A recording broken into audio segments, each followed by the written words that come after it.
Audio check from the room, 1, 2, 3.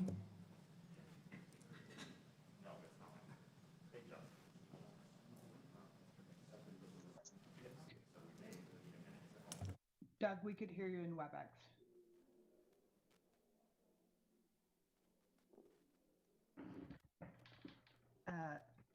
Do you need a audio check from WebEx?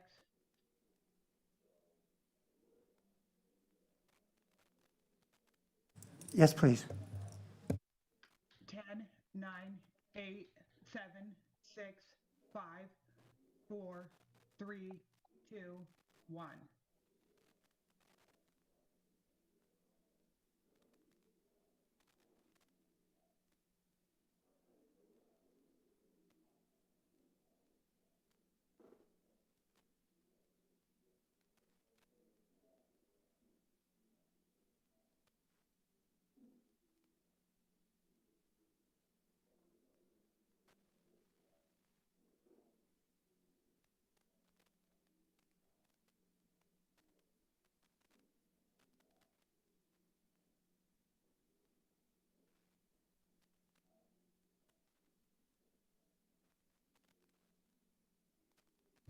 We're dealing with a couple accessibility issues for ranking member banks. We'll get started in a few seconds or a few minutes.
Madam Chair, are you ready to begin?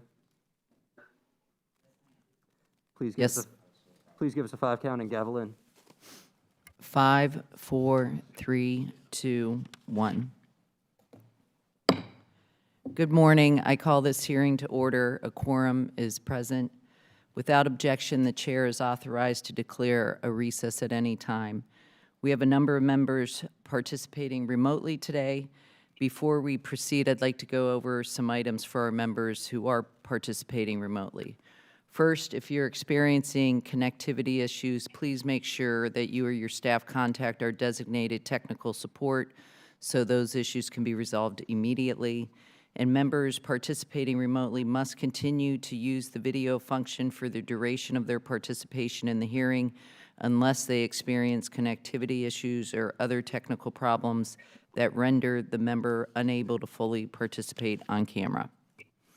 It is committee and subcommittee policy that members participating remotely will remain muted when not recognized, just like turning your microphone on and off during an in-person hearing.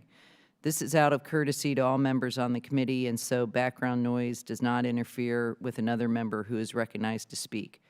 When you are recognized, please, you will need to unmute your microphone and pause for a couple seconds before speaking so we will be able to hear everything you say. And in order to ensure everything members say is captured on live stream of this hearing, I ask that members pause for 2 to 3 seconds before beginning to speak. If you wish to have a document inserted into the record, please ask for unanimous consent and have your staff email the document to veteransaffairs.hearings@mail.house.gov. It will be uploaded to the committee document repository. Without objection, members will be recognized in order of committee seniority for questioning witnesses today. This will make it easier for me to ensure all members participating have an opportunity to be recognized. Does any member have a question about the conduct of this hearing with members participating remotely? I now recognize myself for an opening statement. I'd like to thank you all for joining us this morning for a joint hearing with the Subcommittee on Technology Modernization and Economic Opportunity as we look at the VA's plan for modernizing information systems used to process GI Bill claims. In December of 2019, Ms. Bogue, the Executive Director of Education Services, brought some of her staff to the Hill to provide a demonstration of the current state of the GI Bill claims processing to our members and staff. That experience was eye-opening, to say the least. The VA claims processors use more than a dozen systems, many of them decades old, toggling back and forth between screens, manually transferring data from one system to the next, and taking and storing screenshots for audit purposes.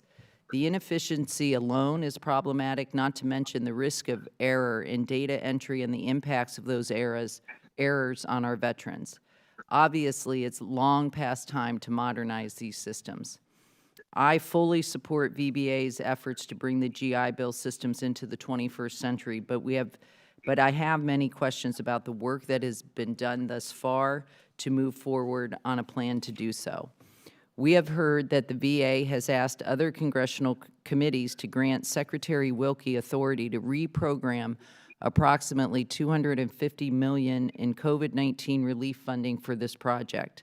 I hope to hear more about this, but I must say that I have questions about the use of emergency supplemental appropriations to correct an issue that has been plaguing the department for decades. It seems to me that this should have been budgeted and planned for a long time ago. The Veterans Benefit Administration tasked MITRE Corporation to prepare a report conducting some analysis on implementing replacement systems. This report, which we only recently received, represents strong first steps in the process, but the lack of an actionable plan indicates that there is still much work to be done. I look forward to hearing more about the report from witnesses today, and I have questions about how VBA intends to use it to guide the acquisition of a new system. When it comes to IT acquisitions, VA unfortunately has a long history of failures and cost overruns due to poor requirements development. It is crucial that VBA has a thorough understanding of what is needed from a new GI Bill system before engaging a contractor. Otherwise, there is a very real risk the system will not meet the VA's, veterans, and educational institutions' needs. This challenge with requirements development was repeated last year with the implementation of certain aspects of the Forever GI Bill. But VA, fortunately, was able to course correct after a lot of hard work and introspection. I'm hopeful that the VBA and OIT have learned how to apply that lesson to other programs, and that we will hear how they are developing their requirements for this new system and developing a transparent and accountable acquisition plan. I have questions about where they are in this process. I've said many times before that governance and accountability are crucial to the success of any enterprise-wide IT project. There have been many stories of government IT projects failing, and when it comes time to answer, no one knows who is accountable. It is crucial that we know who the accountable official is on this project and that we have a thorough understanding of the planned governance structure and the respective roles of the VBA, the Education Services, and the OIT in that structure. Transparency and accountability are very important as we discuss the possibility of spending at least $250 million in taxpayer money that was intended for another purpose. I also want to ensure that there is strong stakeholder engagement and that as the way veterans access education benefits that they have earned may change or adapt, that the systems that support those benefits work as originally intended. I look forward to this robust discussion today on these issues, and I thank our witnesses for being here. I would now like to recognize my colleague, Ranking Member Jim Banks, to deliver any opening remarks that he may have. Mr. Banks? Thank you, Madam Chair. There is no doubt that the time has come to modernize the education services system. This is one of the most antiquated areas of VA IT, and veterans, employees, and service officers deserve better. The case for change is clear, and I don't need to rehash it. But the Digital GI Bill project has a greater significance. It represents an opportunity to learn from the past and do things differently. It can be a break with the tired old way of doing business that fails over and over but never seems to lose its hold on the federal government. We have seen it many times. An agency hires a traditional contractor, not a technology company, with notional requirements in hand. The contractor sells the agency a closed proprietary system, or worse, builds one. The requirements fall apart and the scope creeps. The contractor burns millions of dollars just to keep the lights on, the project relaunches multiple times, and eventually the agency lowers the goalpost or the whole effort gets canceled and we start all over again. The VA has the opportunity to do things differently. We reviewed MITRE's reports on the digital GI Bill concept as thoroughly as possible. This was difficult as we only got the documents on Friday, even though most of them are drafts written months earlier. That being said, the digital GI Bill concept appears to be remarkably ambitious and innovative. This approach could save years compared to a traditional enterprise modernization. Software as a service can be a clean transition away from the legacy systems. It would be hugely beneficial if successful. But this is in orders of magnitude more difficult than the modifications to LTS and other systems to implement the earlier sections of the Forever GI Bill. I would like to see Congress authorize every major VA IT acquisition over a certain dollar threshold, as happens in other committees. We have seen the consequences of not doing so. Authorizing projects provides a structure for rigorous cost and schedule estimates and creates a baseline to measure against. I realize this project is already on the launch pad, but we can do the next best thing. We can use MITRE's analysis as the baseline. I appreciate VA reading us into the project at its beginning, even without an authorization mandate, and I'm very happy to be having this hearing now, even before the funding is reprogrammed. It will be no easy task to find a commercial product capable of replacing more than a dozen homebrew systems that perform a novel governmental function. It may be difficult for VBA to let go some of its familiar practices.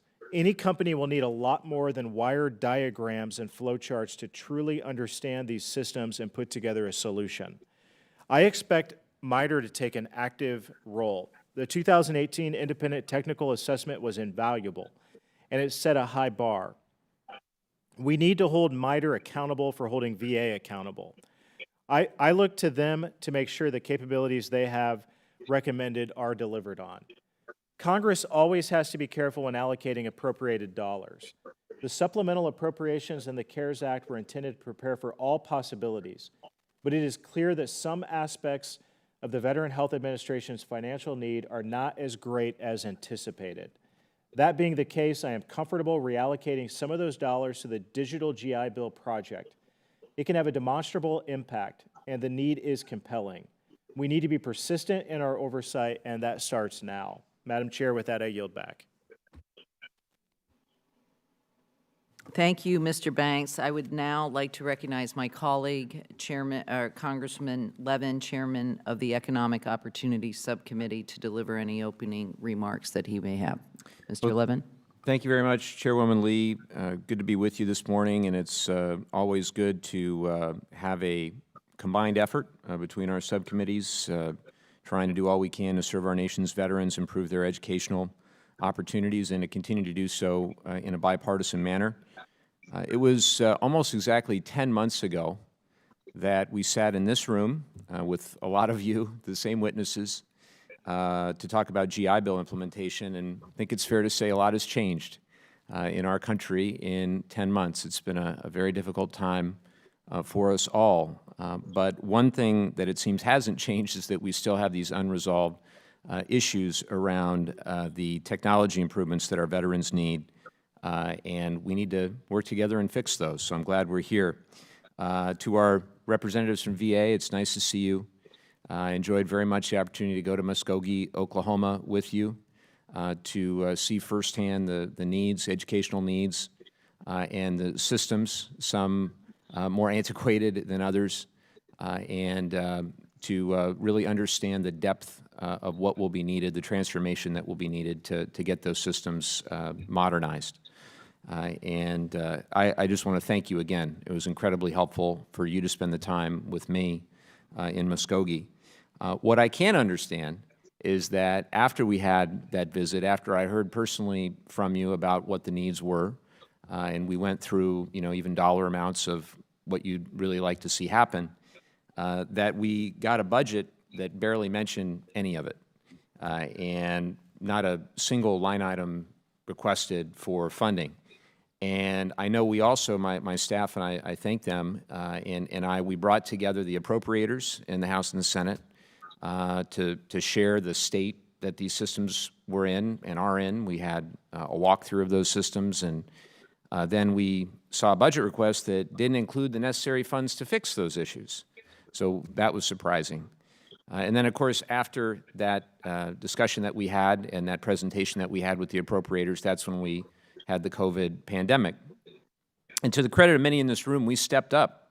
We provided billions in supplemental assistance, $2.15 billion for information technology systems to, and I quote, prevent, prepare for, and respond to coronavirus domestically or internationally, end quote. So it now appears that VA is working to reprogram approximately $250 million from the CARES Act, which we passed at the end of March, to modernize education services IT. But these issues existed, as we all know, long before COVID. They were important enough then, before COVID, and they're certainly important enough now. But I hope that we don't use COVID emergency assistance as a piggy bank for other things that deserve their own funds. We need VA to level with Congress, as you did when we visited with you in Muskogee, and then let's work together to fix the problem. So I'm looking forward to examine those needs today, how we can work together to fulfill the needs so we can seamlessly deliver education benefits to our nation's veterans. That's why we're all here. And we're fortunate to have experts from the VA Office of the Inspector General, and the MITRE Corporation, and I look forward to hearing from you all. And I yield back. Thank you, Mr. Levin. I'd now like to recognize my colleague, Ranking Member Bilirakis, to deliver any opening remarks that you may have. Mr. Bilirakis. Thank you, Madam Chair. I appreciate it so much. I thank the Chairman Levin, my good friend, for holding this joint hearing to continue our subcommittee's review of the implementation of the Forever GI Bill, and more importantly, efforts to modernize the IT infrastructure and use to process the GI Bill claims. And again, I want to thank you, Madam Chair, as well. As many of us remember, VA's failure to update their IT systems caused massive delays in processing GI Bill claims for thousands of student veterans 2 years ago in the fall of 2018. That can't happen again. For many student veterans, these payments are the only source of income they have while they are in school. This is a real issue. I know that none of us want to repeat the mistakes of 2018. On a more positive note, I want to congratulate Dr. Lawrence and Mr. Jiffer and their whole team for meeting the revised goal of implementing the IT changes required by law in the Forever GI Bill by December 1st, 2019. I'm interested in hearing today about the progress that has been made to make veterans who are underpaid back to August 1st, 2018, because of the earlier failures, whole again. We want to make them whole. I'm also interested to hear how much taxpayer dollars have been written off and wasted because of the overpayments to beneficiaries as a result of these failures. The issues that led to the failures of GI Bill payment systems in 2018 were certainly not new, as we have seen significant delays with every major change to the post-9/11 GI Bill since its inception. This is due to chronic underfunding and lack of attention placed by the senior VA leaders to this program, spanning multiple Congresses and administrations. One of the systems that VA still uses, can you believe it, over 40 years old. I have long advocated for these needed upgrades. As this subcommittee was crafted the Forever GI Bill in 2017, I was proud that my legislation that authorized the IT funding for GI Bill systems was included. Earlier this year, I was proud to introduce H.R. 5750, the Streamlining GI Bill Processing Act of 2020, that would require VA to provide certificates of eligibility electronically, more efficient. Despite these efforts, Congress can only do so much. I'm pleased that Secretary Wilkie and the senior VA leaders with us today have recognized this problem, and as the saying goes, put their money where their mouth is.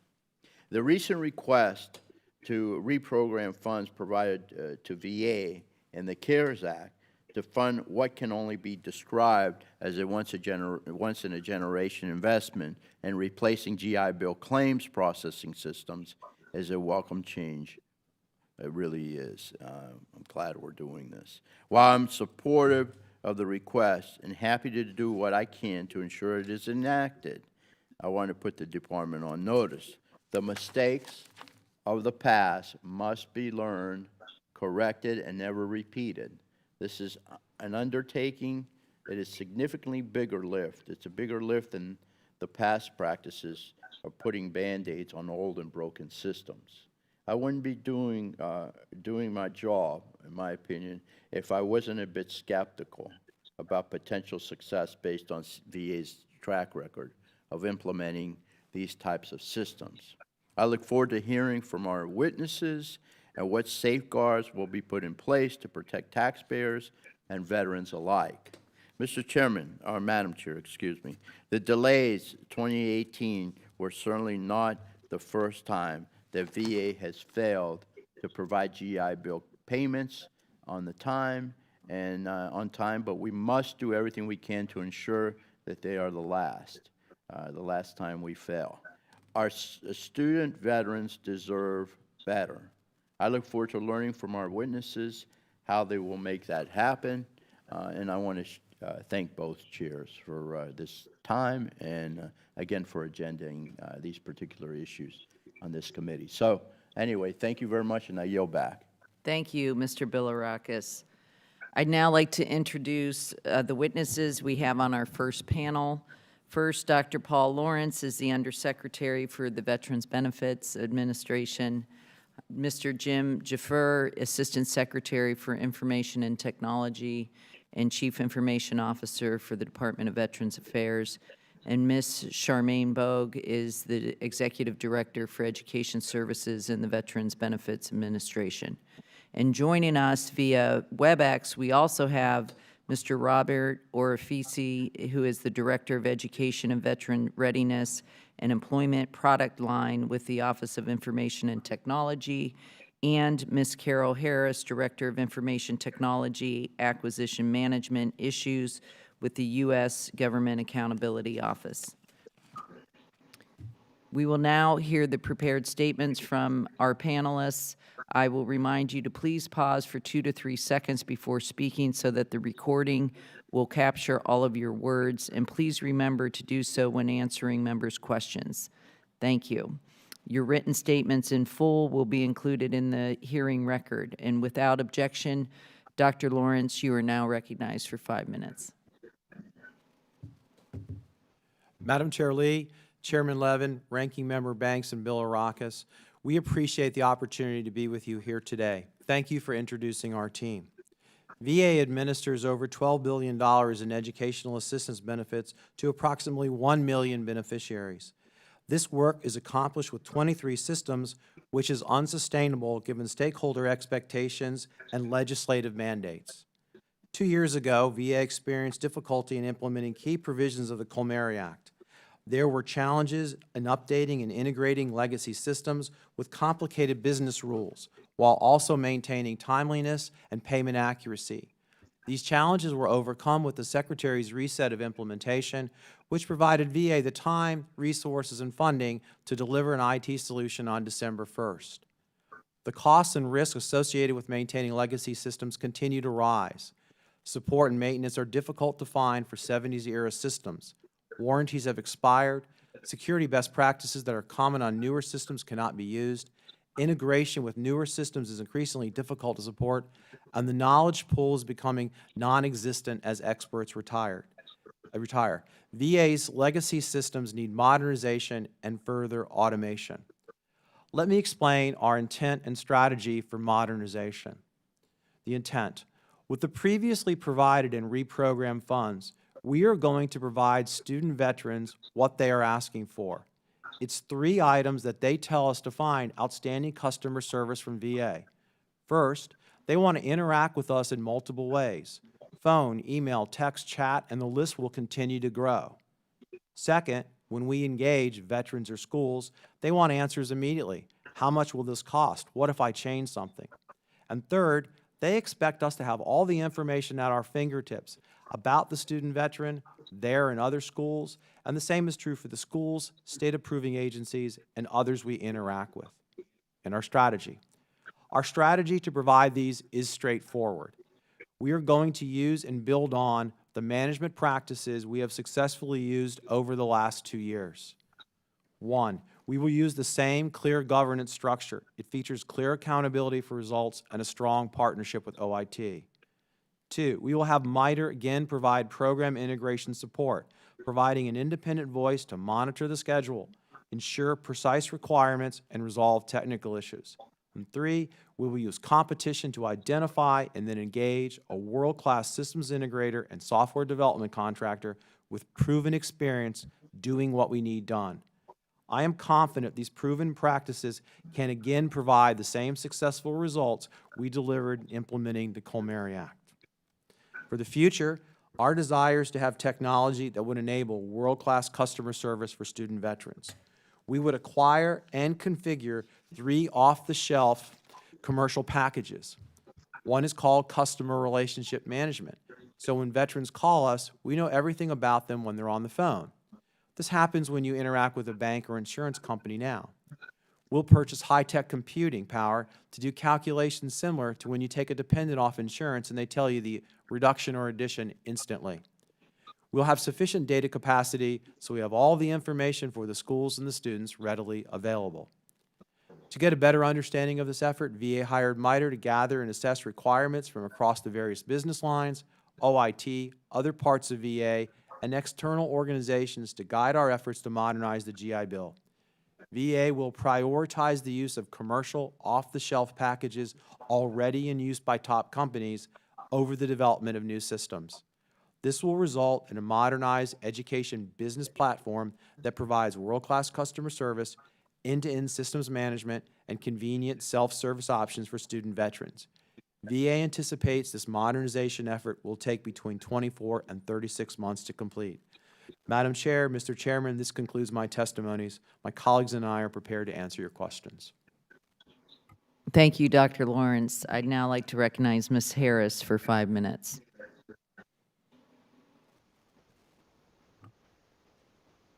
Chairs Lee and Levin, Ranking Member Banks and Bilirakis, and members of the subcommittees, thank you for inviting us to testify today on the modernization of education services at VA.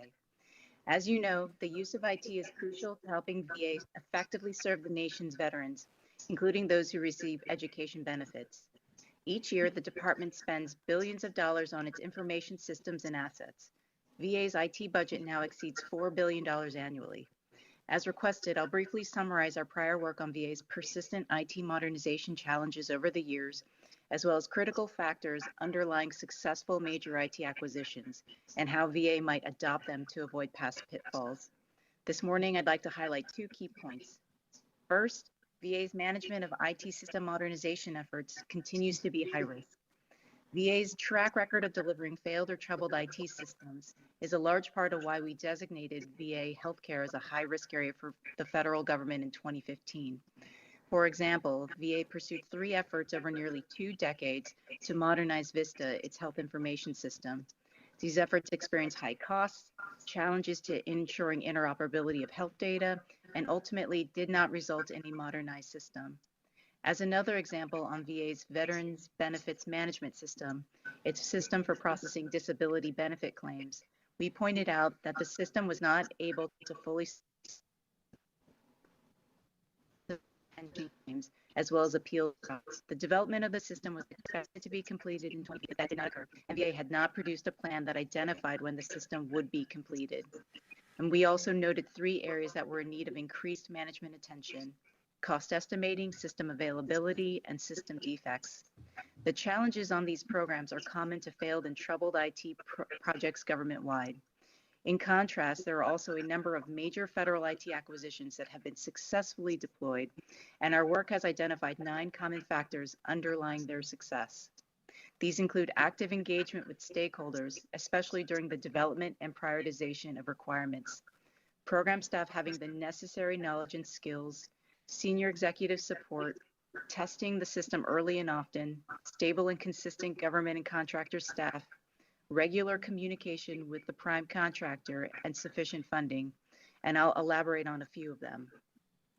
Agency officials from the successful programs we reviewed all cited active engagement with program stakeholders as essential. Their stakeholders reviewed contractor proposals during the procurement process, regularly attended program management office sponsored meetings, were working members of integrated project teams, and were notified of problems and concerns as soon as possible. Additionally, when stakeholders and end users communicate the requirements through the project lifecycle, the resulting system is more likely to perform as intended in the end user's environment. Further, regular communication with the contractor ensures that the requirements are understood and risks and issues are identified and addressed earlier rather than later in the process. In addition, staff who have developed knowledge and skills needed for the program are more likely to perform their roles effectively and efficiently. This includes knowledge of the acquisition and procurement processes, monitoring of contracts, large-scale organizational transformation, agile software development concepts, and areas of program management such as technical monitoring. Moving forward, the department should carefully consider these critical factors to help address the well-documented acquisition challenges it faces. The implementation of these factors would greatly enhance the likelihood that VA's education services modernization will be delivered within cost, schedule, scope, and performance goals. That concludes my statement, and I look forward to addressing your questions.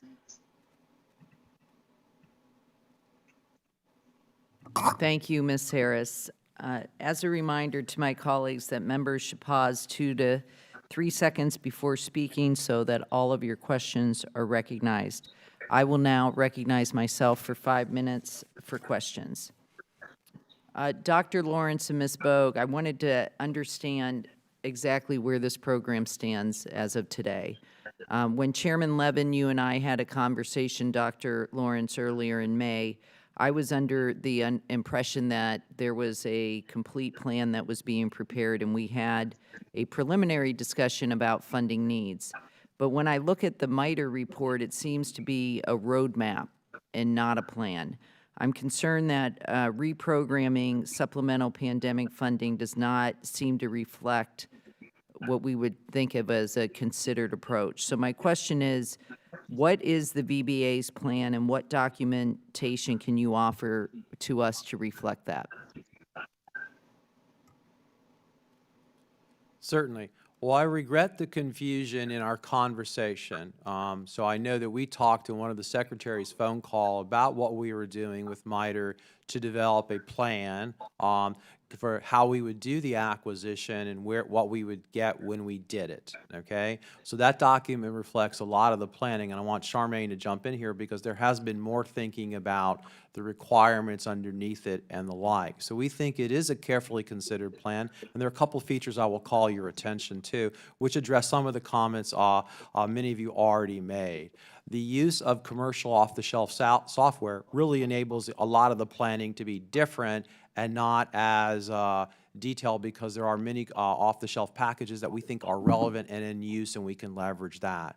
Part of the acquisition, you know, the first part of the 90 days of the contractor is to nail down the details of the plan when they better understand our systems and see what can be used. So we want you to have as much documentation about what we're doing so you do feel comfortable, because we actually think this is a low-risk plan going forward. It addresses and incorporates all the things we learned from our experience in the fall of 18. It addresses and incorporated so many things about what our colleagues from GAO said. So we do believe it is thoughtful. But Charmaine, why don't you jump in here and talk about some of the additional information? Right. So, good morning. So I will state that we have been working over the last 6-7 months on different planning sessions, along with our OIT partners, our office, and MITRE Corporation assisting us. And we've been working through the acquisition strategy in terms of the best way to move forward with an acquisition strategy. We just released an RFI just about a month or so ago. We've received responses back from that request from information. We're utilizing that information to help us develop a statement of objectives in order to build an acquisitions to move forward. We've also built requirements as well, and we want to make sure that we and OIT are all on the same page about the requirements going in before we select a vendor. But once the vendor is selected, we will finalize those documents. So we do feel like we're in a really good place when it comes to the planning of this. And I'll just highlight that COVID-19 really accelerated the need for this. We saw education institutions fundamentally change the way they're operating from in-person to online modality. So the need is now for us to modify our systems to adjust to this new environment. Thank you. Mr. Jaffer, I wanted to understand how the VA and OIT are prioritizing modernization projects.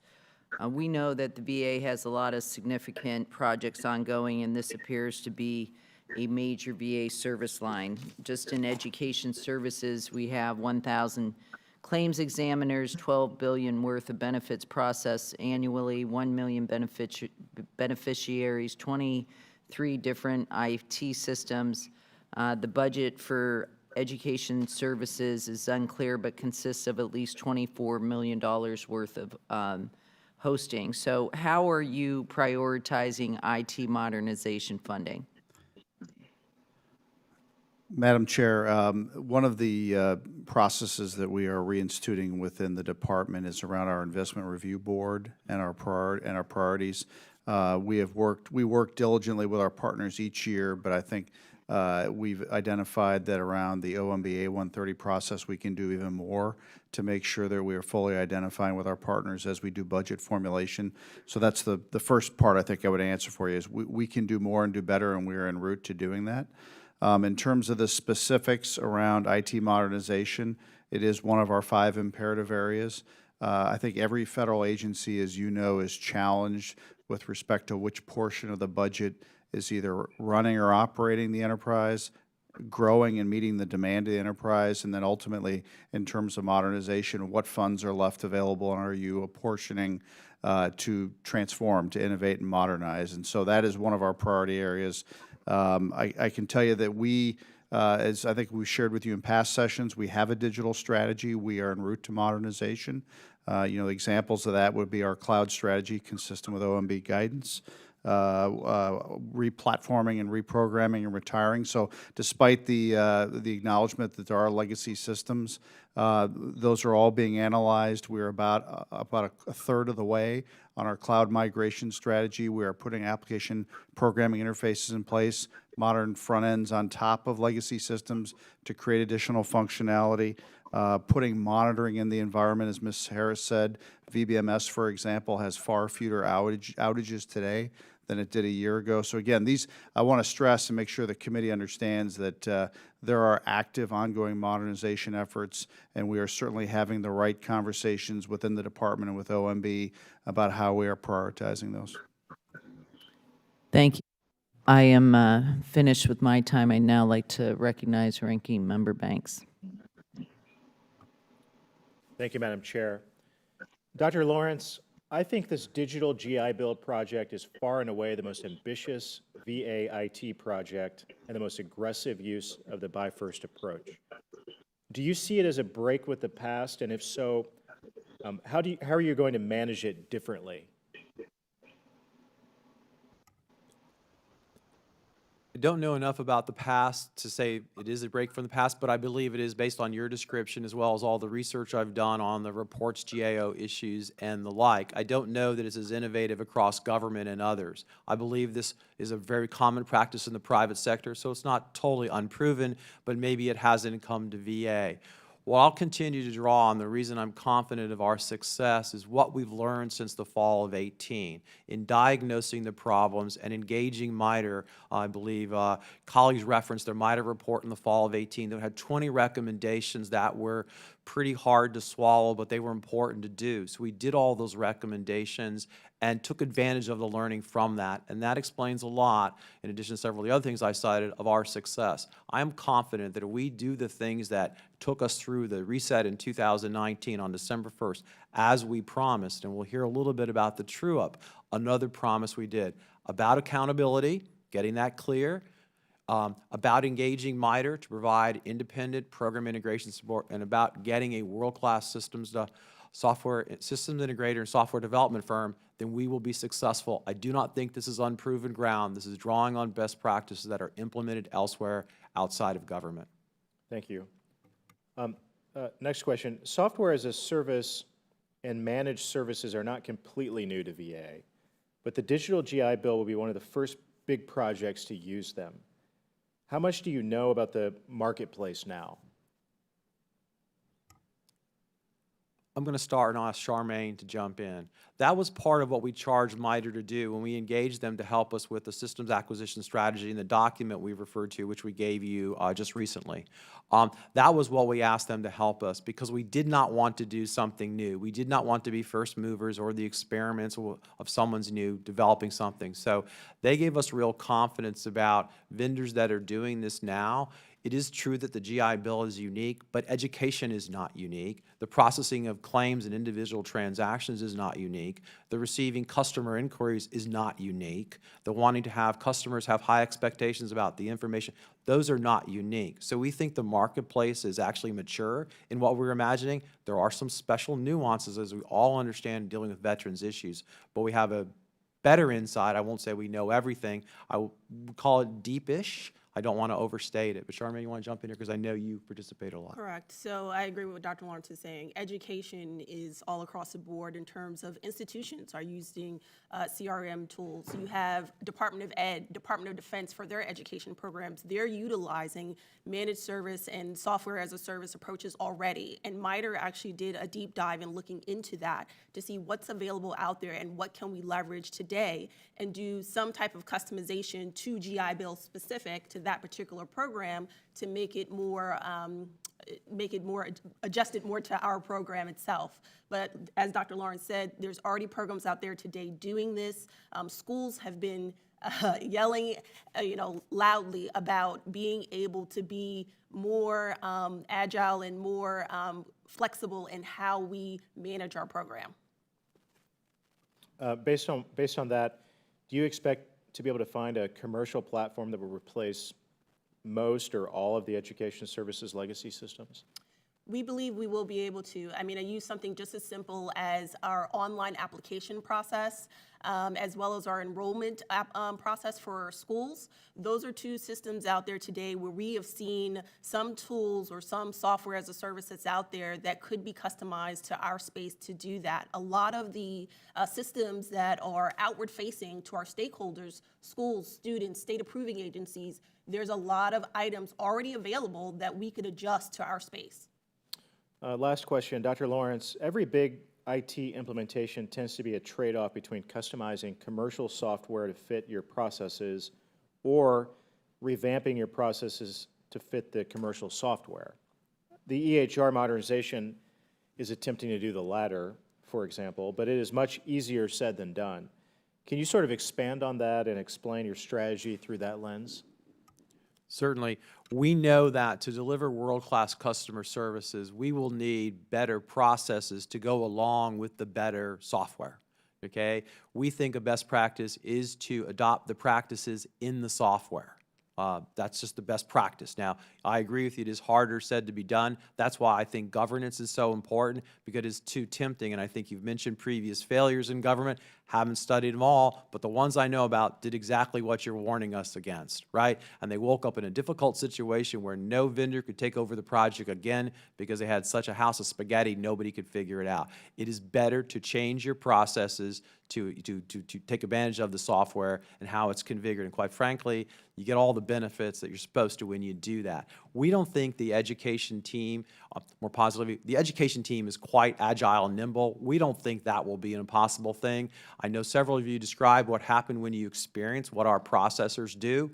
They don't like doing work that way. They would rather do work that's more agile. They'd rather have more meaningful conversations with student veterans about helping them with their education journey, not saying pause while I go copy and paste something. We think they'll, quite frankly, be better employees with better process and will benefit student veterans even more. So we're all in on that, and we try to adopt some rule that, short of acts of God, like we will not customize this stuff. We will configure and take advantage of what others have already invested in, quite frankly.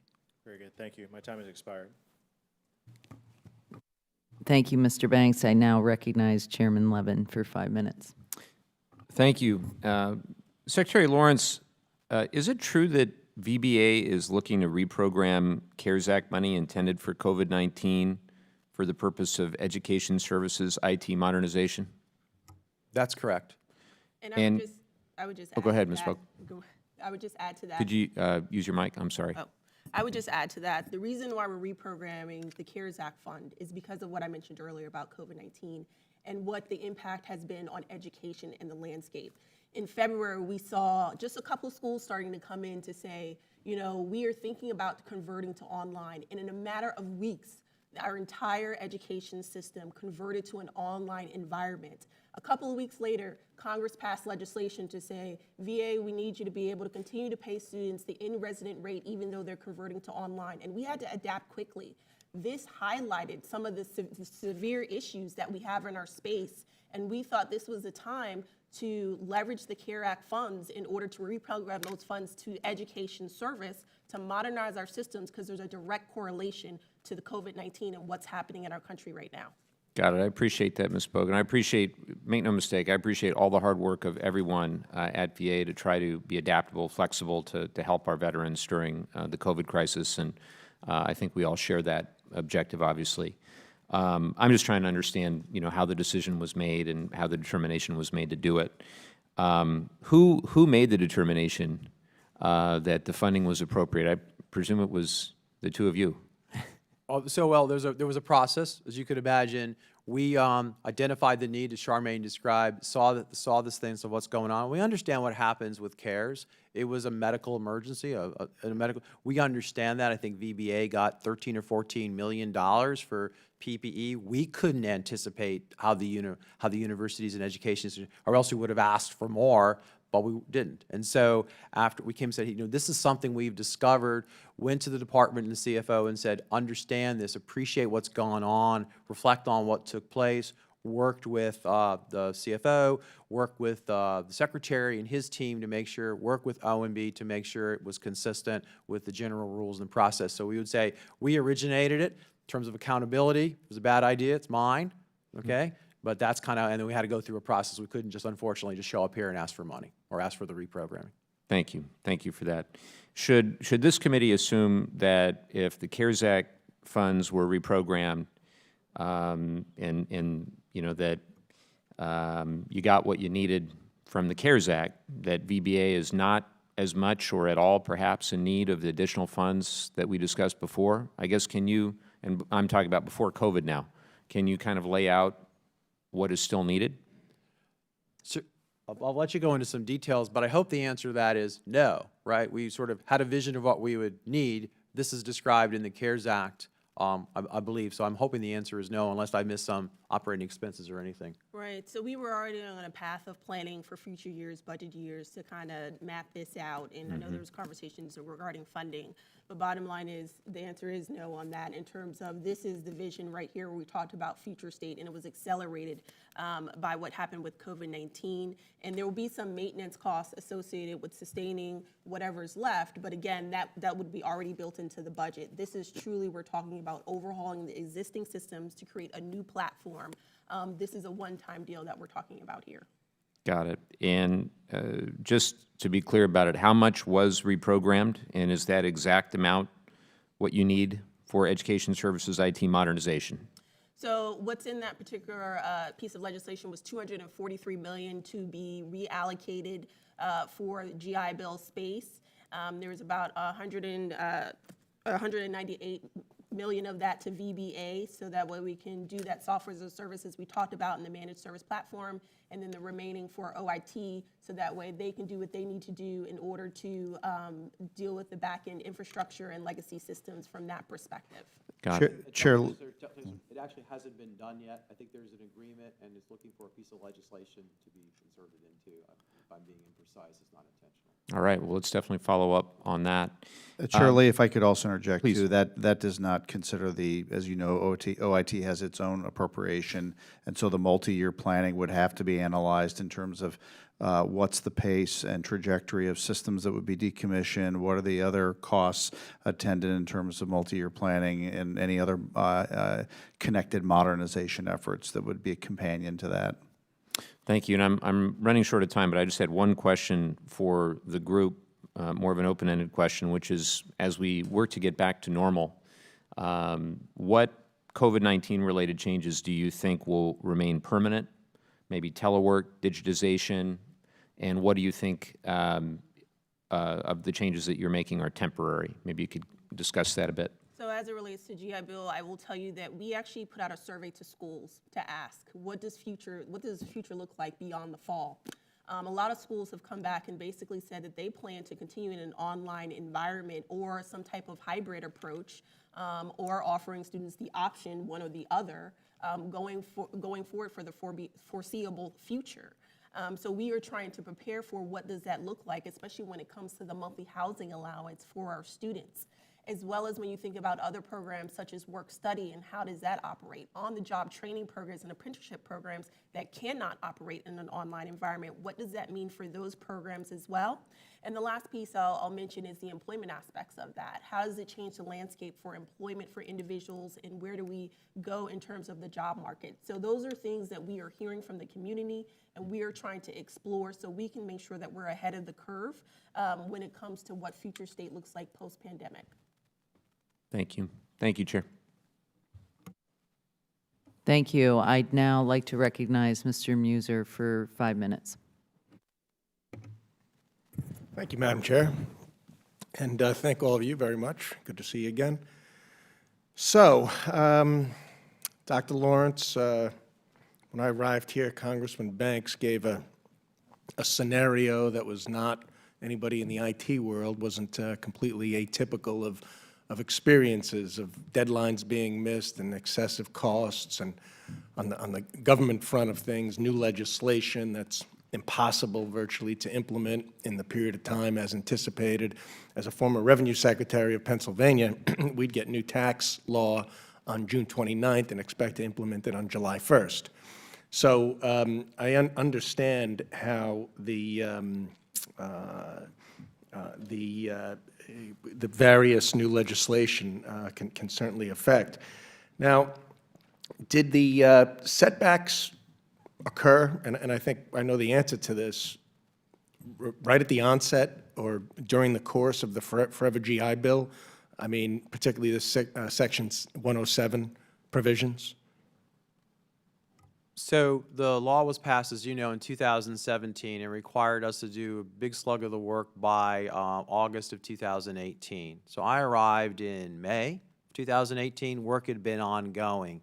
When we started appearing before this committee and the like was in the summer of 2018, where a series of deadlines were missed and consistently missed. That's when it really became a thing. So there was probably trouble brewing, if you will. And again, Right. I was informal from based on sort of analysis, but it really kind of crescendoed in the fall of 2018. And you terminated Booz Allen at that point? No, we did not terminate Booz Allen. They continue to provide support. They provide a series of broad contracts to VA, and they continue to support us. But what we set in motion was the strategy I described, which is engaging. We were in an RFP. We use competition to engage a systems integrator software development company through competition, and they've continued on with us. All right, so I know you have Accenture and, of course, MITRE, is that how you pronounce it? Are they, how are they cooperating with you at this point? Oh, very good. MITRE's role is an FFRDC. This is an federally funded independent research development. They help the government. That's their role. They're not government folks, but they help the government. And they know their role of sort of being in the middle between the public and private sector.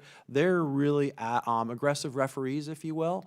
They're good. Part of what we asked them about is exactly that. You must cooperate. Part of we hired Accenture.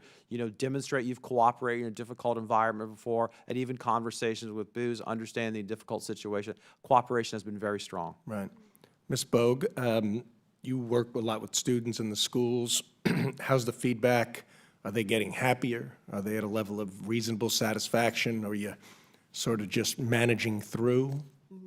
So, you know, last year we actually went out and visited schools across the nation to really hear from students about how they were feeling about the GI Bill. And, you know, and overall students say the GI Bill is an amazing program. It's very unique. There's no other when it comes to the GI Bill program and all it offers. But of course, there needs to be improvements made in terms of the way we engage with our students. Our students are looking for us to text message them. They're looking to log in and be able to see their information and make sure that it's accessible. They're looking to look at their school to help them to plan as they're using their entitlement information.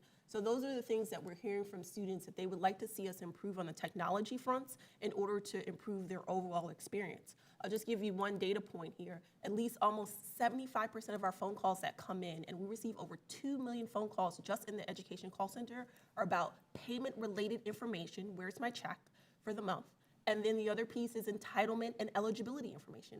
All of that should be available in a self-service option for students. And Congressman, if I could add on too, I don't want folks to think that IT is a passive partner here, right? We have implemented product line management strategy. Mr. Robert Ifsey, who is on this panel as well, you could trade out him and Ms. Bogue on any particular topic, and they could both talk to the business and the technical issues. That's a strong product line partnership. And then also, you know, we are constantly looking as veterans, myself and others, to bringing best technology, human-centered design, our digital experience team. So again, we are not sitting idly by. We are an active partner. And I just want to say for Dr. Lawrence, too, in 33 years of combined private sector and federal service, I have rarely experienced the type of strong and connected partnership as I have with him. Okay, good. That's very good to hear. The 4 assessments that MITRE gave you or concluded with, I'm not going to go through the details because I have very limited time. Do you feel that they're in the past, the concerns where they said VA leaders were not sufficiently empowered or accountable, that sort of thing? Yes, absolutely, absolutely. We're committed to, you know, not doing all the things they've counseled us before, all the stories we've heard that everyone's made reference to. We know this kind of a request for this money needs to be managed very well. And quite frankly, this is a generational thing. We've got to get this right so all the changes that are made can be done easily and students can experience just what Charmaine said. Thank you, and thank you all for your service for our veterans. Madam Chair, I yield back. Thank you. I now recognize Ms. Brownlee for 5 minutes. Thank you, Madam Chair. This is a good hearing. Secretary Lawrence, I wanted to ask you, I think, the reality is I've been on this committee now for 7+ years, and I think it's fair to say that when it comes to IT, that the VA doesn't have a great track record. I think that this notion of using off-the-shelf products, I think sounds to me like that's a very positive step forward. And I just want to be clear here, you've already identified these off-the-shelf products, is that correct? I don't think we've identified them by name, but we've identified them by functionality. That would be correct. And let me just make sure Mr. Jaffer jumps in here as well. Certainly part of our strategy, Congresswoman, is a buy versus build approach, and I think we've covered it in terms of how we would customize or configure, right? I think that's a more appropriate term. We're looking for configure, and I can't, reinforce enough Dr. Lawrence's points that we are not looking to pave cow paths, is the term, right? We are looking for modern best practice in technology to change processes in many respects. And I do want to interject at some point, too. I know that Ms. Harris mentioned things from 2015, 2018. I can talk to things since January 2019 when I was confirmed by the Senate. We have successfully delivered on Mission Act. We have successfully delivered on Colmary, on Blue Water Navy, on Cerner scheduling. We're about to deliver on caregivers. So I hope that the committee does recognize that a lot of the 9 principles that Carol Harris recommended, certainly the ITA recommended, we are implementing those fully.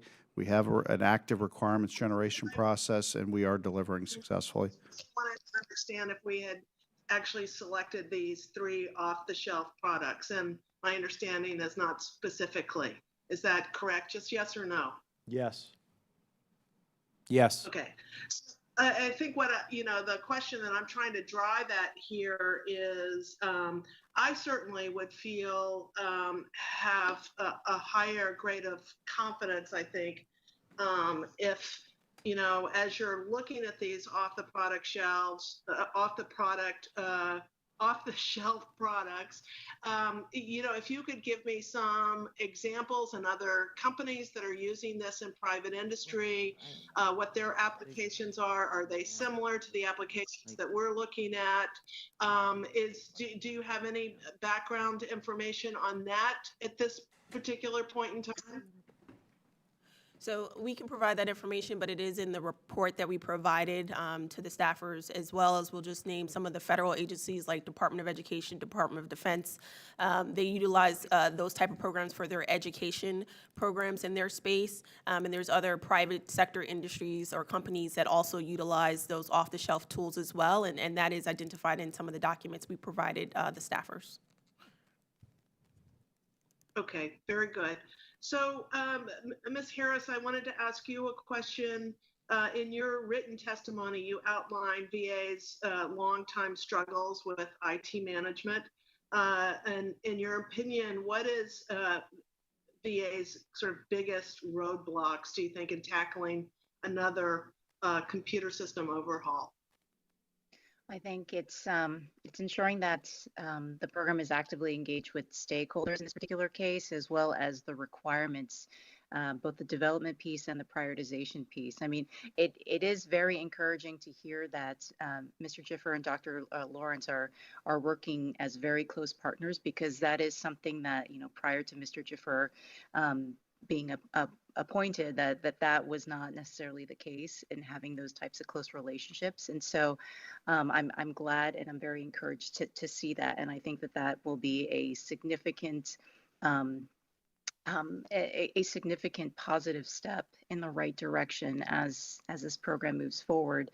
But certainly ensuring that throughout this life cycle process that the contractor and the developers and the stakeholders and the end users are all actively involved throughout the process to ensure that the requirements are understood, are unique, are verifiable, and also prioritized to ensure that the capabilities that are in greatest need are being deployed first rather than the less desirable ones. So those are I think the main or the most important areas that I would say for VA to really focus on. Very good. And looks like my time is up, so I will yield back. Thank you, Madam Chair. Thank you. I now recognize Mr. Lamb for 5 minutes.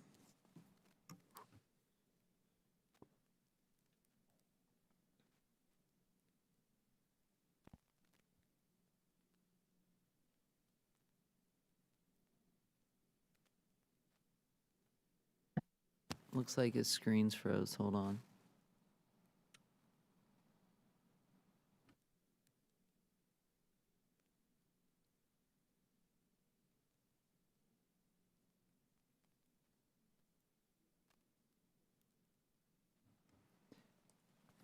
While we wait for Mr. Lamb, I'll take 5 minutes, and then when he comes back online, hopefully we can have him ask his questions. I want to go back to the MITRE report in these levels of 250, 500, $750 million. Everything that we've heard and seen seems to indicate that VBA has settled on the $250 million investment. However, it just seems to be sort of a conceptual rather than an actual cost analysis. Can Dr. Lawrence or Mr. Orifisi or Ms. Bogue, can you tell me what those investment levels represent, what they were based on? Yeah, so the 3 different levels were based on different cost scenarios in terms of, if we put 250, what would be the return on investment? What would we get out of that? And then what would be the return on investment there? So they're really in terms of what can we customize in that particular space with that particular threshold? What's the output from a stakeholder perspective for our students and our schools and our state approving agencies? And then what would be the return on investment for VA in terms of when we will see those funds really yield, dividend back into our pockets? And when you looked at the 3 different estimates, you can see that the 250 estimate, in 5 years, you'll see a return on investment of $330 million. After 10 years, you'll see $900 million in terms of return on investment. So those are the different scenarios that were provided in that document. And I know MITRE will be able, who's on the second panel, will be able to talk more to their insights and their methodology behind how they came up with that particular approach and those 3 different price points. Rob Orifisi, is there anything you want to add to that? I think you generally covered it, Charmaine. They represent cost scenarios and return on investment of when we'd expect to see the gains that we put in that investment. Thank you. Has the VA prepared a life cycle cost estimate at this point? No, that would be something that's still in the works. And when do you expect that to be completed? I'd have to get back to you on a time estimate for that. Okay, thank you. Just one other question. What other cost analysis is being done to assess changing statutory requirement or changing way, especially now, given what you talked about with what we foresee in the future in education and the way students use their benefits? Have you done any additional cost analysis on that?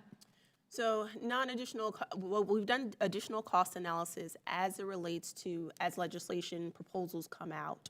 We've seen quite a few surrounding COVID-19, and we do put aspects as it relates to IT estimates associated with implementing that legislation.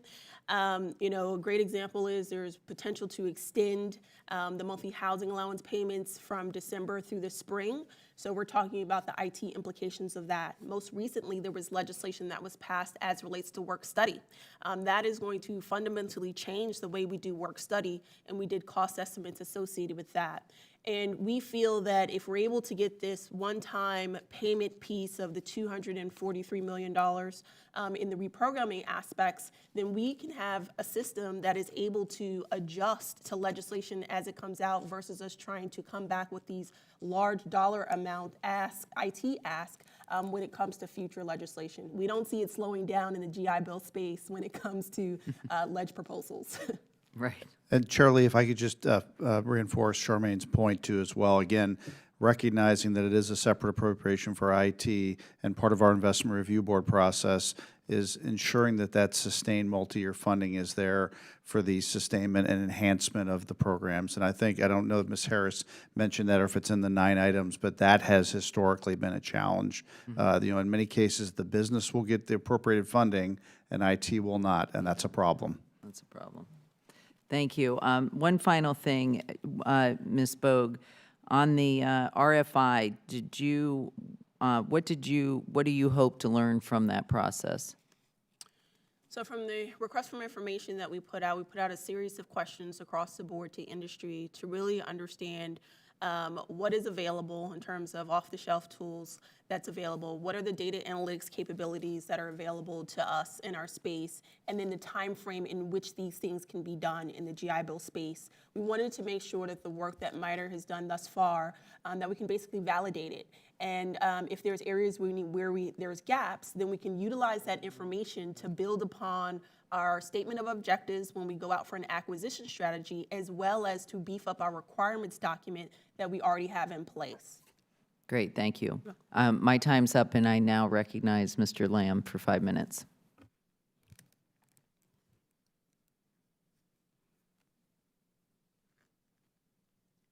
Thank you. I kind of just wanted to continue along one of the same lines you've addressed a couple of times, which is, first, if you could explain in a little bit more detail the struggles that veterans using the GI Bill went through when their schools shifted primarily to being online, and how the new IT system will basically fix that going forward. Because I do think that's a trend that we're probably going to see stick around here for the long term, no matter what happens with the pandemic. Yeah, and appreciate that question. So the main struggle was as it relates to the monthly housing allowance. When there was a shift to the online environment, basically students were concerned about their monthly housing allowance dropping to half the national average, which is less than $1,000. And if you were somewhere in like California in the San Francisco area, if you were attending classes in person, you'd be receiving $4,500. That is a drastic change to help someone to live and maintain their living. And the other pieces was as it relates to just in terms of how we communicate with students. We still mail out a lot of documents to students in our space because we don't have the capabilities to send it electronically. And we really had to be creative with our IT partners to try to adapt to that. We just don't want to be in this environment where we continue to try to be creative and to adapt, because we are really hanging on by a thread. We really want a system that's in place that has the flexibility and that's agile enough that we can change when the environment changes in the education space. And so is it accurate to say then that the new system would be able to adjust that monthly cost of living based on the balance of online or in-person classes for people going forward? Is it more flexible? Is that the idea? That is the idea. I will tell you a lot of the changes that came out in the 2 pieces of legislation that passed earlier this year as it relates to COVID-19 and GI Bill, a lot of those provisions we are actually doing manually. I don't think most people know that. We've been working with IT over the last couple months to build requirements, figure out resources in order to build the capability in the system, but it's not there today. A lot of that is happening with what we call job aids, basically Excel sheets, and folks being very creative to make it happen because we want to take care of our GI Bill students. Thank you. And last question on that same line is, we think going forward, especially with the increasing amount of online education that's going to be available, you will end up with more students who kind of gather a mix of credits, maybe from different institutions based on what the online offerings are. Once you remove the barrier of a physical campus, people might be able to do things from different schools. Does this new IT proposal and the programs that you're evaluating, do you think it will enable students going forward to have more flexibility in their own choices? I think that regardless of the IT system, if more and more schools decide to stay online for the long term, that will provide more flexibility for students regardless, right? You know, now if you know that a Columbia is online versus another school, you may choose, well, I'm going to go over here to Columbia, but also cost plays into that and how much their GI Bill covers for that. The IT system in place, really the larger issue is really around some of our policies and statutes that are out there today, and we'd be happy to talk about that more with you in a separate session when it comes to how we govern online programs versus those that are in person, as well as the rates that are associated with someone going in person versus online. Great. Thank you, Madam Chair. You'll bow. Thank you. I now recognize Mr. Muser for 5 minutes.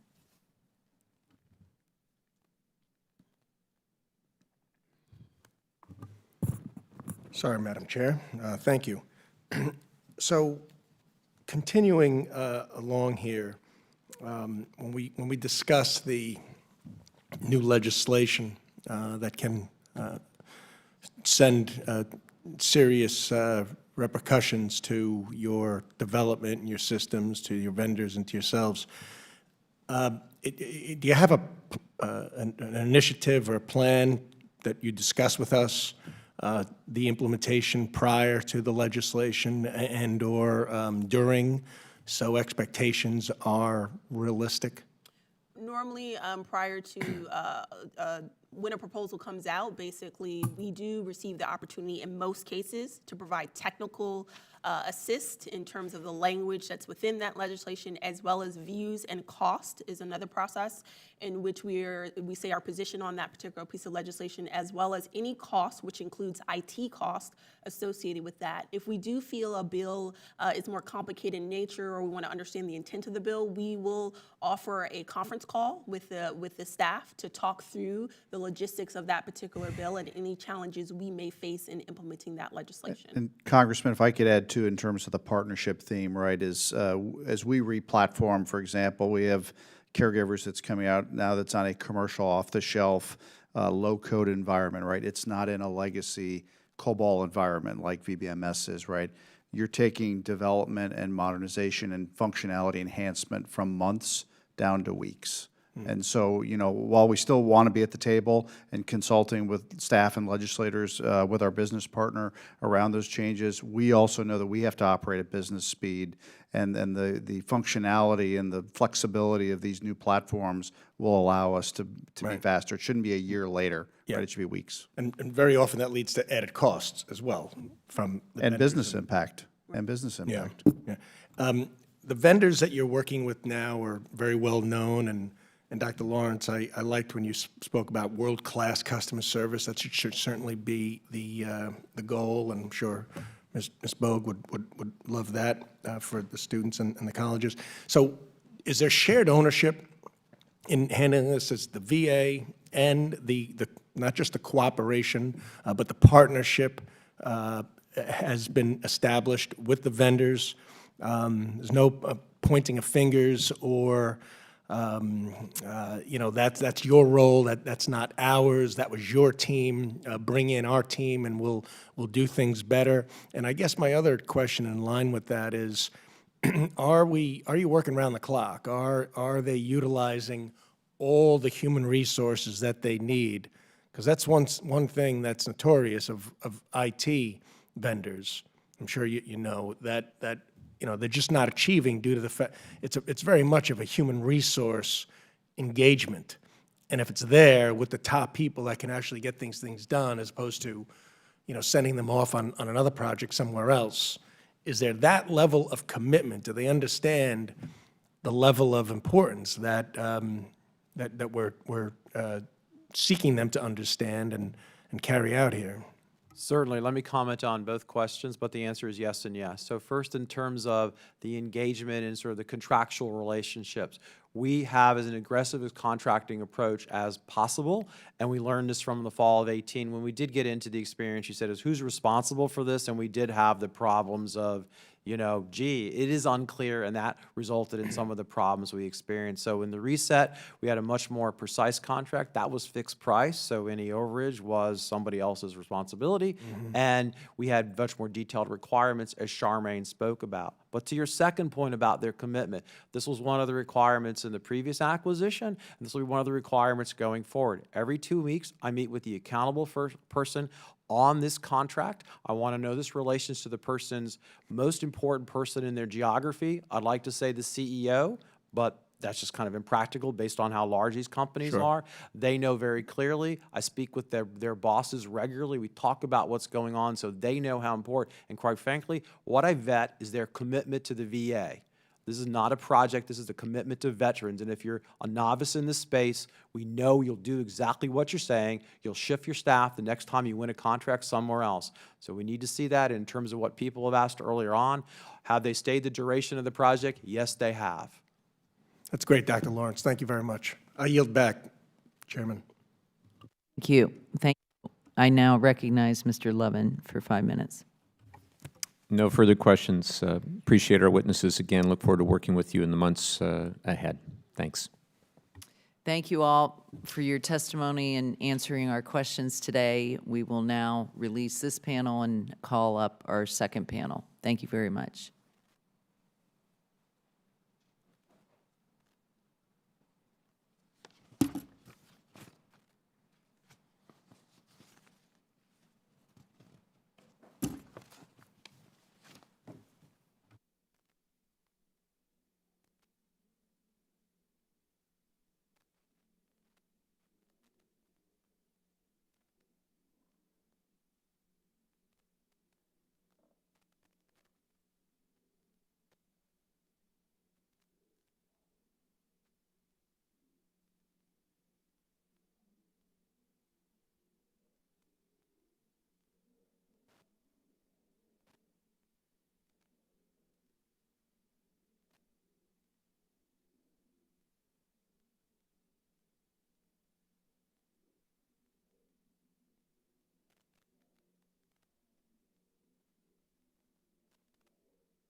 I see Dr. Schnitzer on here. Are you available? We don't see your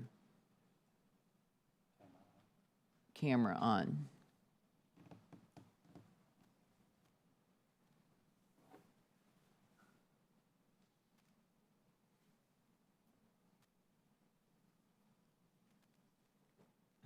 Well, we could get started with Harris or with Murray.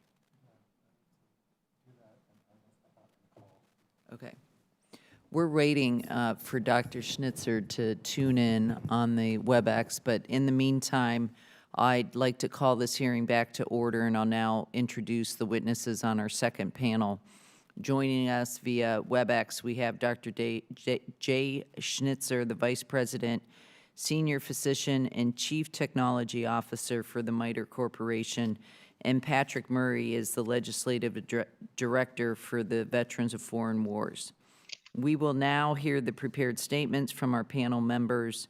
I will remind you to pause 2 to 3 seconds before speaking so that the microphone picks up all of your words, and that you also pause when answering questions so we can capture your complete response. Your written statements in full will be included in the hearing record, and without objection, do I see Dr. Schnitzer now? Yeah. All right, yep. Dr. Schnitzer, you are now recognized for 5 minutes. Thank you, ma'am. Good afternoon, Chairman Levin, Chairwoman Lee, Ranking Member Bilirakis, Ranking Member Banks, and distinguished members of the subcommittees on Economic Opportunity and Technology Modernization. Thank you for inviting me to testify before you on technology modernization in the Department of Veterans Affairs. Successful modernization of legacy information technology infrastructure is a critically important issue for improving the veteran experience. MITRE very much appreciates the opportunity to share our insight from our work on this critical program. My name is Jay Schnitzer. I am Vice President as well as Chief Technology Officer and Chief Medical Officer with MITRE. I would like to make a brief statement and submit my full remarks for the record. MITRE is a not-for-profit corporation operating federally funded research and development centers on behalf of federal agency sponsors, including the Department of Veterans Affairs. As I have stated in my previous testimonies provided in May and November of 2019, the challenges which impacted the Forever GI Bill program are seen repeatedly across government as agencies struggle to execute highly complex integrated mission requirements and modernize their systems and processes to address new mission needs.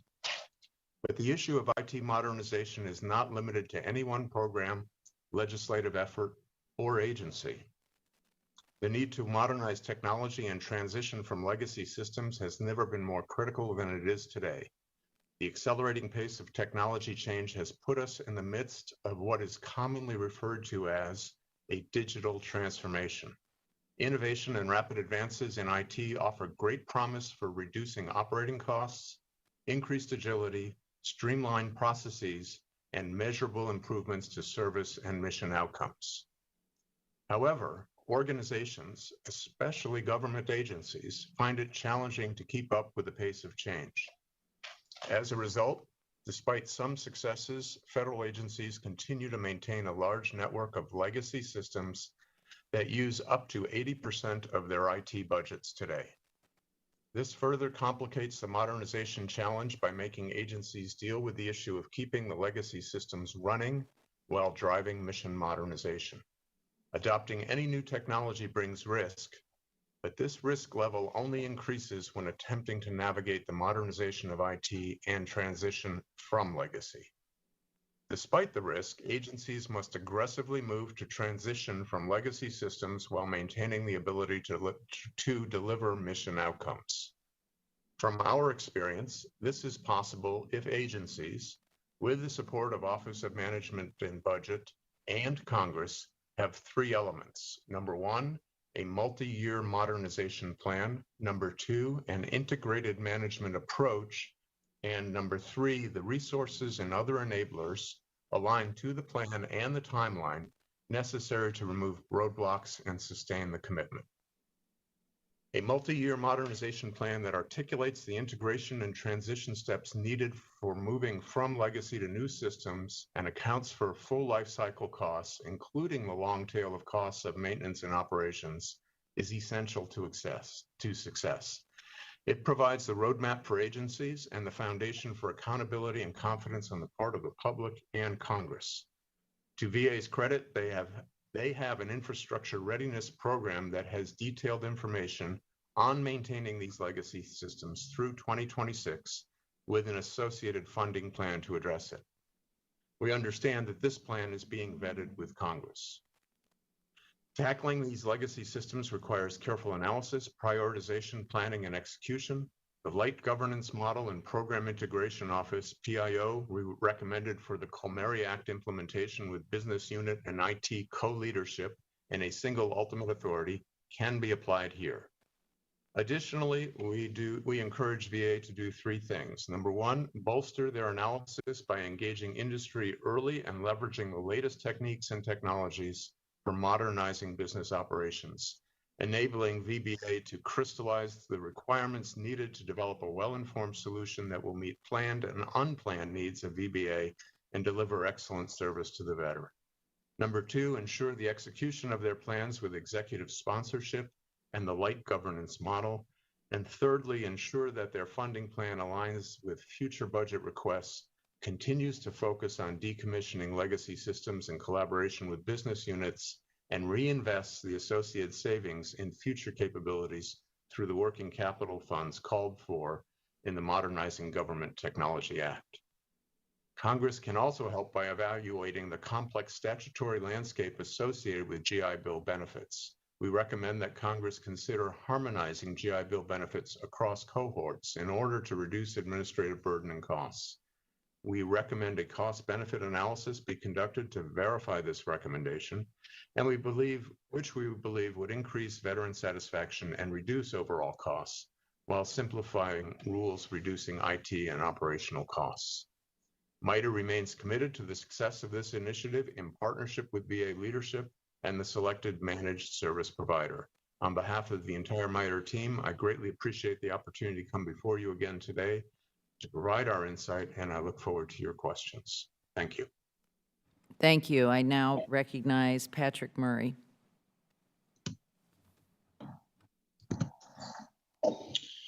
Good morning, Chairwoman Lee, Chairman Levin, Ranking Members Banks and Bilirakis, and members of the subcommittees. On behalf of the men and women of the Veterans of Foreign Wars of the United States and its auxiliary, thank you for the opportunity to provide views on this important subject. The Department of Veteran Affairs, VA, has had shortcomings for years, specifically surrounding information technology. Sometimes there have been minor delays or hurdles in processing claims or benefits, and sometimes there have been catastrophic failures, such as the GI Bill housing payment issue in the fall of 2018. It doesn't matter how capable and dedicated the employees at VA are, if VA is not equipped with adequate IT resources to perform its required tasks, there are breakdowns. Over the past several years, the Veterans Benefits Administration, VBA, has developed and implemented new IT systems to support several program transformations. As a result, critical IT systems are rarely fully developed before business process changes are implemented. Instead, they're phased in over several years, forcing VBA to rely on an inconsistent mix of old and new IT systems, as well as an endless stream of suboptimal workaround solutions. While it may be understandable from a purely budgetary view to stretch out the development and deployment of new IT systems, it's a failure from a functionality perspective. There are multiple platforms within VA Education Services that need critical IT upgrades, programs that process original and supplemental claims, VAES's interactions with the state approving agencies, VA1, and its business decision network, which is a legacy system years overdue for replacement. The VFW advocates for the digital GI Bill upgrade as the best cost-efficient way to bring VAES into the 21st century. A one-time, fully funded infusion of resources for VA's IT programs specifically aimed at education services will overhaul many of the long-needed platforms that office is struggling to maintain. The digital GI Bill would also be able to accommodate many of the requests Congress and veteran service organizations have been making for years. After the completion, VAES would have a cleaner platform to replace VA1s for school certifying officials, SAAs, and VA officials, so they can all have the ability to view one screen when interacting with each other. The GI Bill comparison tool could be regularly updated instead of housing years-old information that's difficult to corroborate or edit once in place. It will provide a digital certificate of eligibility for GI Bill, the same way VA Home Loan is an automated process. It would allow for platforms to be introduced that can finally accommodate the data sharing agreements between VA and other agencies. And finally, we'd be able to track GI Bill users so easier notifications can be made to all benefits users to deliver timely information regarding updates or changes. The digital GI Bill is a long overdue improvement to a critical program office within VA. Far too many times we've all collectively overlooked IT resources when it came to VAES. Recently, a change to VA work study was passed into law, adjusting the payment method for work study recipients. VA does not have a current platform to calculate and deliver those new programs, and no additional IT funding was provided for the change in the program. Too often, we ask for changes within VA and expect the program offices to simply make it happen. Unfunded mandates such as the work study change will lead VAES to try to create yet another workaround and to use already overworked and outdated systems to perform a new task for which they were not intended. Overlooking IT resources is something we've all done too often, and that practice needs to change. The VFW asks that every new proposal going forward place an emphasis on IT needs to accomplish said proposal. Minor delays can be avoided by ensuring proper IT funding is added to all new proposals, and hopefully we'll never have to see what took place during the final implementation of the Forever GI Bill.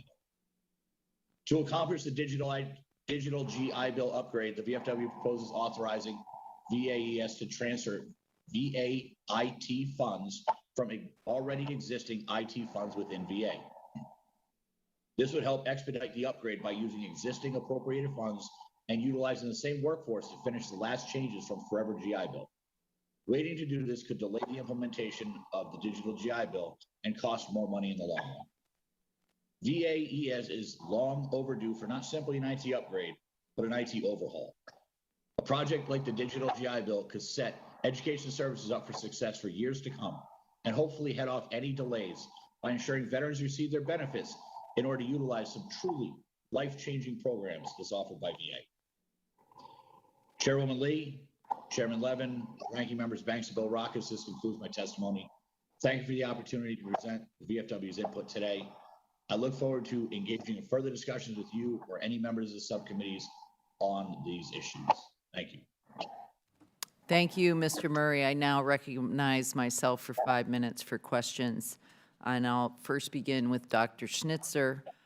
Who are the stakeholders that the VBA and MITRE engaged in to create the plan for developing the modernized GI Bill systems? So we've multiple, Madam. We reviewed plans with existing VA members. We looked at historical context. We looked at previous plan, and we went and within other government agencies that we had done for some of their modernization efforts, and looked in the sector to see what other organizations in the private sector had done historically. So it was a combined approach looking at multiple examples, multiple dates, multiple sources, all the while focusing on what was best and what would best for the veteran through the eyes of the veteran student. At any time during the stakeholder interviews, did anyone from MITRE sit down with claims processors and map how they actually process the claims? Ma'am, I don't know the answer to that question specifically, so I'll have to go back and check and find out whether that was done. Thank you. The MITRE report references 3 levels of investment, the 250, 500, and 750 million. I asked the VA about this in the first panel, but wanted to get your perspective. What do those investment levels represent? What are they based on? Those levels are based on 3 potential approaches and strategies towards the remodernization over time, with the three different levels of investment stated, which would yield different levels of service potentially, but also very different rates of return over time. So we were interested in looking at a spectrum of opportunity in terms of investment, which would yield the desired outcomes in terms of the specifications, in terms of the ability of the systems to perform, but also to maximize the rate of return of the investment as soon as possible and not become more costly than needed. Just in a government system, how do you define this rate of return on investment, or the break-even point in a benefits delivery system? That was based on analysis of existing rates of expenditure for legacy systems going into the future, and looking at when the curves would cross from the continuation of pure legacy versus installation of the new systems, and when the cost curves would cross so that the additional cost beyond that certain point in year would then become less than what would have been anticipated with the legacy systems. And that's the break-even point. Okay, just one final thing is the report relied heavily on requirement documents that were created more than 5 years ago. Do you believe there's risk that workflows and requirements may have changed since then? It's always possible, and I think it would be essential to make sure that any substantive changes that have occurred over the intervening years are incorporated in plans. It's also very likely that workflows will change in the future, so any new system that's implemented has to be agile and flexible enough to adopt and adapt to the changes that occur going forward. We've seen that just this past year with digital and remote learning becoming a huge factor in all of our colleges and universities for all students in an unprecedented manner. So it's very difficult to predict all of these things going forward. We need systems that can adapt readily. By the way, I do have an answer to your previous question. We did, in fact, conduct interviews with many field users and claims processors as part of this study. Great, thank you. Mr. Murray, we obviously, the stakeholder engagement is a critical piece of this development.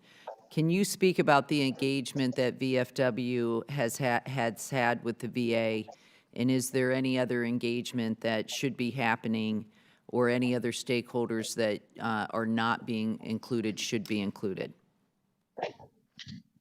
We actually think this is an ideal example of great cooperation between veteran service organizations and VA regarding the educational platforms that need to be delivered. This was started in a discussion that was originally began last year about fourth admin, right? A separate subject that eventually morphed into discussion about IT needs, and which program offices within VBA had the most critical needs. And through multiple meetings and cooperations, the eventual digital GI Bill idea came to fruition. So we think this is a perfect example of good collaboration between VA and its stakeholders. That's great to hear. Thank you. My time is up, and I'll now recognize Mr. Muser for 5 minutes for his questions. Thank you once again, Madam Chair. Dr. Schnitzer, I see MITRE goes back with the VA a little ways. I believe you've had contracts that date back as long back as 1998.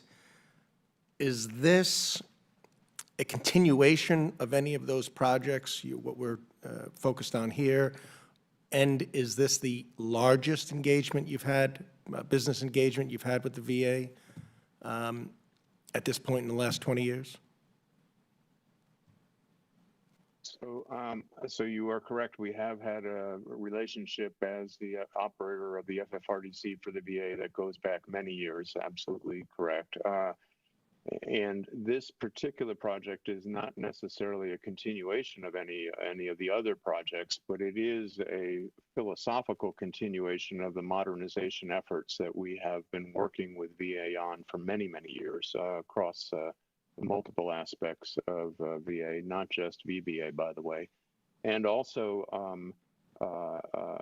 it builds upon relationships that we have developed with our VA colleagues over several years in this capacity. In terms of the size from a dollar perspective, I actually don't know the answer to that. I can find out how it stands up compared to the value of other task orders that we have performed for VA. Okay. Seems like a great company. You got an excellent reputation.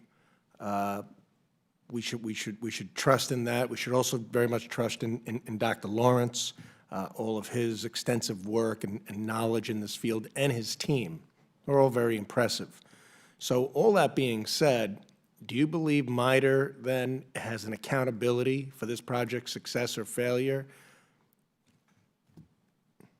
Question mark? Absolutely, yes. Absolutely, yes, without question. We view ourselves as partners with our VA colleagues. Their success is our success, and their failure is our failure. So we want our VA colleagues to be successful with these and all projects, and we want them to be successful principally for the benefit of the veterans. So we care about the success and the impact on the veterans, and we co-own it. This is ours to win and lose as well. Okay. Maybe a technical question. What are the workarounds with the legacy systems? Legacy systems are problematic, but let's face it, a lot of people are comfortable with them and they get the job done.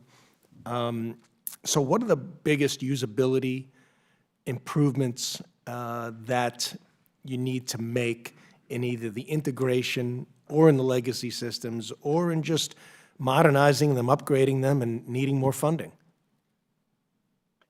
Well, I think eventually you need to ultimately come to grips with the fact that all legacy systems have a shelf life that is going to need to, for which they'll need to be replaced. They won't last forever. And it's just a question of when, not if. But the timing can be sequenced. So you're absolutely right. In the meantime, until a given legacy system is ready to be retired or the upgrades have been configured in such a way that will allow it, you want to continue along with those legacy components, and it'll be in a staged fashion. You don't flip a switch and substitute out 72 systems simultaneously. That's hardly ever done successfully. Right. So it'll be necessary to maintain those legacy systems. But when you have to jump from screen to screen and log into different systems and take that amount of time to make things work, even if you can make the legacy systems work for a period of time, it's not a long-range desirable solution. Right. I'm sure you engage in this, and particularly with Dr. Lawrence, in reviewing what that investment in upgrading the legacy systems, the type of return on investment it would deliver in a period of time as you're determining whether or not to seek the funding or make the investment out of the VA budget. I'd be very interested in seeing such proposals, and I'm sure our committee would as well.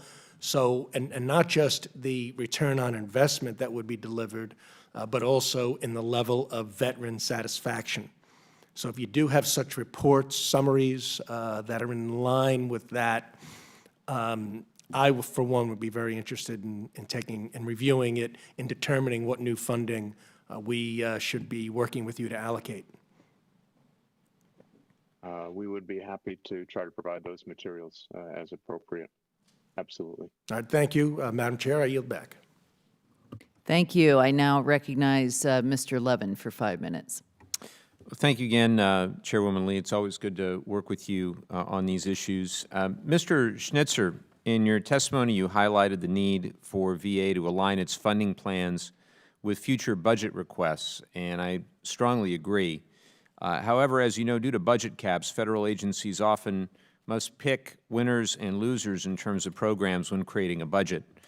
In many ways, this budgeting process is unique to government, where we'll knowingly not fix a problem because of a budget cap, forcing taxpayers, unfortunately, to have to pay more over time.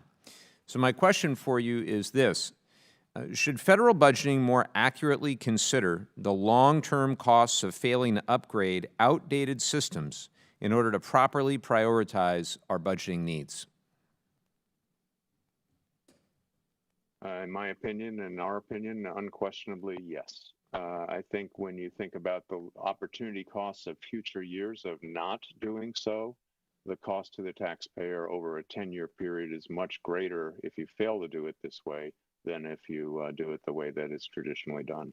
But the savings don't occur overnight. They don't occur in the current budget year, so it has to be planned in that fashion so that it's understood that the savings occur over a period of time, not immediately. Thank you for that answer. Now I wanted to turn to Mr. Murray. Good to see you, as always. You shared how a digital GI Bill would be able to facilitate many changes that VSOs and members of Congress have long advocated for, such as providing digital certificates of eligibility And that's something that my friend, the ranking member of our Economic Opportunity Subcommittee, Gus Bilirakis, and I proposed in the Streamlining GI Bill Processing Act. And as you know, our committee has been very focused on improving the student-veteran experience. So my question for you, Mr. Murray, is, we absolutely need to look at these issues holistically, but short of snapping our fingers to make the digital GI Bill a reality tomorrow, what can our committee improve now for VSOs and veterans? Thank you. Good morning, sir. Good to see you again as well. I think the biggest thing that we can do is this program. As just mentioned, the cost of delays. We also need to think progressively about the cost savings of implementing these programs now, making sure that they're ready and moving forward, so that years from now we're not trying to start this with a much more expensive price tag. I think that that's something that right off the bat we can start talking about, pushing this agenda, the digital GI Bill, forward now. It will allow for a lot more streamlined efficiency of the things you mentioned, like the digital certificate of eligibility, data sharing between VA and Department of Ed, Department of Labor, DOD, all the different departments that we've been asking for years. This is that first step, and frankly, this is long overdue. Well, thank you both for that. I again want to thank Chairwoman Lee for today's hearing, and look forward to working with everybody both in this room and on the screen in the months and years ahead to hopefully continue to resolve these issues. So thank you again, Chairwoman. Thank you, Chairman Levin. And does any of my colleagues, would you like to add any closing comments? In that case, I'd like to thank all of the witnesses for their participation today, especially as it conducts this critically important project, that in that we also continue to provide oversight for this process. The VA has a long history of struggles with IT modernization efforts, but it seems that the VA, OIT, and MITRE has gotten off to a solid start on this particular project. There obviously is much work to continue to do, and I hope that we all can continue to work together on these very important issues, and I look forward to hearing more about this project in the weeks and months to come. All members will have 5 legislative days to revise and extend their remarks and include extraneous materials, and this hearing is now adjourned.